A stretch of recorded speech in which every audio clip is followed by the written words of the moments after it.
Doctor ഇപ്പൊ tooth paste തന്നെ ഇപ്പൊ പല കമ്പനീസ് ഉണ്ടല്ലോ. ഇപ്പൊ ഏതാണ് ബെസ്റ്റ് ടൂത്ത് പേസ്റ്റ്, അല്ലെങ്കിൽ നമ്മൾ ഇൻഗ്രീഡിയന്റ് ലിസ്റ്റ് നോക്കുമ്പോൾ ഏതാണ് ഏറ്റവും നല്ല ടൂത്ത് പേസ്റ്റിൽ വേണ്ട ഇൻഗ്രീഡിയൻസ്? ഭയങ്കര ട്രിക്കി ആയിട്ടുള്ള ഒരു ക്വസ്റ്റ്യൻ ആണ്. It's a very good question though. Like ഇത് എന്നോട് എല്ലാവരും ചോദിക്കുന്ന കാര്യമാണ്.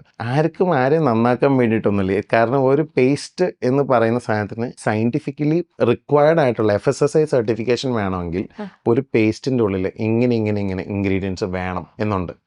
അതിന്റെ കൂടെ ഉപ്പിട്ടിട്ട് ഇതിൽ ഉപ്പുണ്ടെന്ന് പറയുമ്പം ഉപ്പിട്ട് നേരത്തെ ചെയ്യുന്ന പണ്ടത്തെ ഒരു ഇതുമായിട്ട് കണക്ട് ചെയ്യുമ്പോൾ ഇറ്റ്സ് എ മാർക്കറ്റിംഗ് ഗിമ്മിക്. അതിൻ്റെ ഉള്ളിൽ കുറെ വേദമുണ്ട്, അതിൻ്റെ ഉള്ളിൽ ആയുർവേദമുണ്ട്, അതിൻ്റെ ഉള്ളിൽ മറ്റ് പല സംഭവങ്ങളും ഉണ്ടെന്ന് പറയുമ്പോൾ അതിനെ ഇഷ്ടപ്പെടുന്ന ആളുകൾ അത് വാങ്ങിക്കും. അത് സാധാരണ ഒരു കാര്യമാണ്. ഒരു നോർമൽ പേസ്റ്റിന് ചെയ്യാവുന്ന കാര്യം അതിനും ചെയ്യുന്നുള്ളൂ.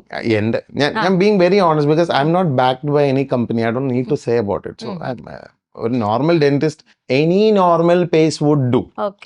Any normal paste. അതിന് വേദം വേണമെന്നില്ല, ഉപ്പും വേണ്ട, ചാർക്കോളും വേണമെന്നില്ല. It works.